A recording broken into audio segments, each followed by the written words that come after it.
UP के सरकारी प्राथमिक स्कूल भी मुस्लिम कट्टरपंथ से अछूते नहीं।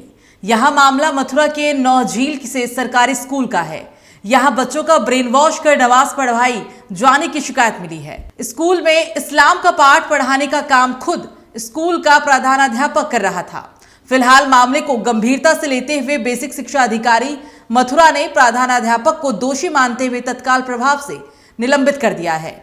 मुझे 30 तारीख को बीजेपी के मंडल अध्यक्ष दुर्गेश प्रधान जी के द्वारा शिकायत की गई कि जो जान मोहम्मद प्रधानाध्यापक है नौझील के, वो कहीं ना कहीं इस्लामीकरण का प्रयास कर रहे हैं और स्कूल के बच्चों को नमाज पढ़ाने पर मजबूर करते हैं। इस टाइप की शिकायतें मुझे मिली गई, तो मैंने तत्काल प्रभाव से प्रथम दृष्टया आरोपों को गंभीर प्रवृत्ति का मानते हुए उनको निलंबित किया। लेकिन ये जो निर्णय है वो अंतरिम निर्णय है। अंतिम निर्णय जो जांच समिति की रिपोर्ट आएगी उसके अधीन रहे। पूरा मामला बीजेपी बाजना मंडल अध्यक्ष दुर्गेश प्रधान की शिकायत के बाद सामने आया। दुर्गेश प्रधान ने बीएसए को शिकायती पत्र सौंपते हुए आरोप लगाया था कि प्राथमिक विद्यालय नौझील में तैनात प्रधानाध्यापक जान मोहम्मद बच्चों को बहला फुसलाकर इस्लाम धर्म की ओर प्रेरित करता है और उन्हें ब्रेन वॉश कर नमाज पढ़वाता है। शिकायत में यह भी कहा गया कि प्रधानाध्यापक द्वारा हिंदू देवी देवताओं के खिलाफ आपत्तिजनक टिप्पणियां की जाती थी और हिंदू धर्म का अपमान भी किया जाता था। बच्चों को यह तक बताया जाता था कि दुनिया का सबसे श्रेष्ठ धर्म इस्लाम है। बार बार बच्चों को धमकाते हैं, ब्रेन वॉश करते हैं, इस्लाम धर्म अपनाने के लिए कहते हैं, राष्ट्रगान होने नहीं देते और कहते हैं इस्लाम धर्म अच्छा है। और महापुरुषों के नाम पर मुसलमानों को पढ़ाया जाता है, हिंदू हमारे महापुरुषों को नहीं पढ़ाते।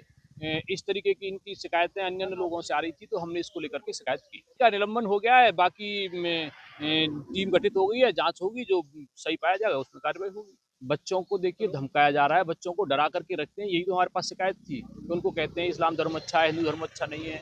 और इस विद्यालय से लगभग 500-700 मीटर दूसरे मोहल्ले में अलग विद्यालय है, वहाँ भी प्राथमिक विद्यालय है, लेकिन बच्चे वहाँ न पढ़ करके इस विद्यालय में पढ़ने क्यों आ रहे हैं? विद्यालय तो वो भी है। तो इन सब चीज़ों को देखते हुए हमें लगा कि ये गलत है। इस तरीके की कट्टरपंथी विचारधारा है इनकी, लेकिन मैं बताना चाहूंगा कि इस तरीके की अगर विचारधारा कट्टरपंथी विचारधारा है तो ये किसी भी कीमत पर स्वीकार नहीं की जाएगी। सबसे गंभीर आरोप यह है कि विद्यालय में राष्ट्रगान तक का गायन नहीं कराया जाता था। यदि बच्चे राष्ट्रगान गाने का प्रयास करते तो उन्हें डांट दिया जाता था। शिकायत के अनुसार प्रधानाध्यापक स्वयं भी कभी राष्ट्रगान का गायन नहीं करता था। इतना ही नहीं, आरोप है कि विद्यालय परिसर में प्रधानाध्यापक की मौजूदगी में बाहर से तबलीगी बुलाए जाते थे, जो बच्चों पर इस्लाम धर्म अपनाने का दबाव बनाते थे।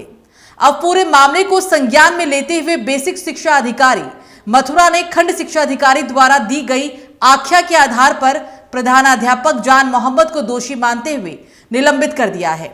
इसके साथ ही बीएसए मथुरा ने मामले की जांच के लिए बीईओ छाता और बीईओ माठ की 2 सदस्यीय जांच समिति गठित की है, जिसे जल्द से जल्द जांच रिपोर्ट पेश करने के निर्देश दिए गए हैं।